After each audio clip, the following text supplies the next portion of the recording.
Et je vous confirme, comme le ministre des Finances l'a rappelé hier, que les banques françaises ne sont exposées à aucun risque à la suite de la faillite de la SVB. Elles respectent des exigences de fonds propres et de liquidité parmi les plus fortes au monde. Elles sont soumises à une supervision européenne. Elles ont des activités diversifiées. Plus proche de nous, s'agissant du Crédit Suisse, dont les difficultés sont connues de longue date, je tiens à rappeler que cette banque n'appartient pas à la zone euro. Elle n'est pas soumise donc à la supervision bancaire européenne et le ministre des Finances aura un contact avec son homologue suisse dans les prochaines heures. Ce sujet est du ressort des autorités suisses et doit être réglé par elles.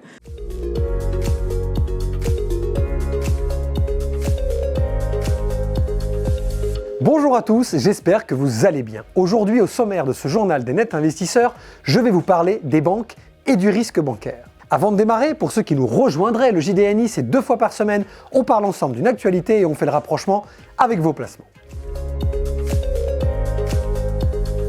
Cela ne vous a pas échappé, une grande tension occupe les marchés financiers depuis plusieurs jours sur le secteur bancaire. Cela a débuté par la faillite de la banque américaine Silicon Valley Bank, ayant déclenché un vent de panique jusqu'en Europe, entraînant la reprise du Crédit Suisse, deuxième banque helvétique, par sa compatriote UBS. La semaine dernière, c'est la première banque allemande Deutsche Bank qui a été malmenée en bourse par des investisseurs inquiets qui souhaitaient sécuriser leurs actifs. La directrice générale du FMI, Fonds monétaire international, Kristalina Georgieva, a même appelé dimanche 26 mars dernier à rester vigilant face à l'incertitude encore élevée pesant sur le secteur financier. Il est clair que les risques pour la stabilité financière ont augmenté, a-t-elle déclaré de Pékin en marge d'un événement organisé par le gouvernement chinois. Les tensions sur le secteur bancaire impactent évidemment l'ensemble des indices boursiers européens, y compris notre fameux CAC 40, qui s'est retrouvé sous pression en fin de semaine dernière. La reprise du Crédit Suisse par UBS ainsi que les réactions des banques centrales ont permis d'éviter la panique sans calmer pour autant complètement le marché. Mais Kristalina Georgieva souligne tout de même que les décideurs politiques ont pris des mesures décisives en réponse aux risques pesant sur la stabilité financière. Ce qui est plutôt rassurant. Ma question du jour est donc, pensez-vous que nous pourrions à nouveau être confrontés à une grave crise financière due à la faillite de notre système bancaire ? J'ai hâte de voir vos commentaires sur nos différents réseaux sociaux ou directement sous cette vidéo. J'avais envie d'aborder avec vous ce sujet certes inquiétant de la situation du secteur bancaire afin d'être un minimum rassurant sur ce qui vous aurait peut-être échappé. 2 éléments à rappeler. Tout d'abord, le système bancaire a toujours été régulé, mais cela s'est évidemment accentué après la crise des subprimes de 2008, avec le renforcement des normes dites accords de Bâle III, correspondant à des règles de régulation du système bancaire par le comité de Bâle. Bâle, qui est une ville suisse pour ceux qui se posent la question. Pour faire simple, les banques doivent constamment améliorer leur gestion interne du risque afin d'affiner au maximum leur calcul de ratio de solvabilité. Cela leur permet de renforcer leurs fonds propres et d'éviter d'être en danger si elles sont trop malmenées par les marchés financiers.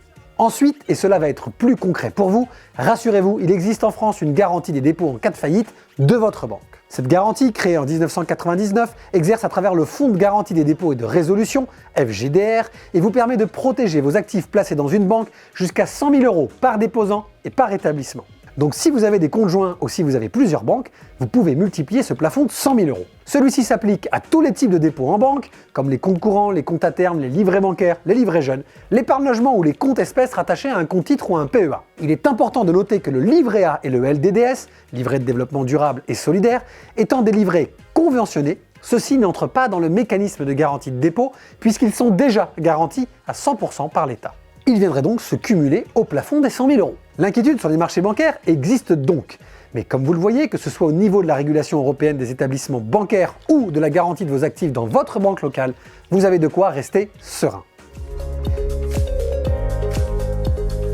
Je vais maintenant répondre à la question du précédent journal de Net Investisseurs qui était: est-ce que la forte hausse des taux de ces derniers mois vous a empêché d'emprunter pour un projet immobilier ? Je vous rappelle que vous pouvez vous abonner au journal des Net Investisseurs pour ne rien rater de l'actualité et évidemment le partager et le liker. Vos réponses sont très nombreuses et très partagées. Il y a un grand nombre d'entre vous qui évidemment a subi justement un refus bancaire, ce qui a empêché ces derniers mois leur projet de se mettre en place et j'en suis bien désolé pour eux. Marie nous précise même qu'après presque 6 mois d'attente et d'étude de dossier, celui-ci a finalement été refusé par plusieurs établissements bancaires, la laissant sans voix. Une autre partie d'entre vous précise que la situation ayant empiré ces derniers mois en termes de taux et de faisabilité de dossiers, ils ont laissé tomber leurs idées d'investissement et qu'ils attendent, pour certains comme Thomas, une baisse des prix immobiliers qui va sans doute arriver selon lui, et pour d'autres comme Jérémy, une stabilisation des taux, ce qui devrait également arriver selon lui dans les prochains mois, étant donné que la Banque Centrale Européenne ne peut pas continuer sa course folle, je cite. En tout cas, on voit bien que c'est un sujet qui vous passionne. Avant de vous quitter, un petit résumé du jour. Nous sommes confrontés à nouveau à de fortes tensions sur le secteur bancaire avec des inquiétudes sur la solidité des grands établissements, y compris européens. Je vous rappelle pour autant qu'il existe de nombreuses normes de solvabilité et de régulation de ceux-ci, nous protégeant normalement d'un accident, et que quoi qu'il en soit, nous avons en France une garantie des dépôts qui nous protège sur des sommes relativement importantes en cas de défaut. Je vous dis à très vite, passez une bonne journée.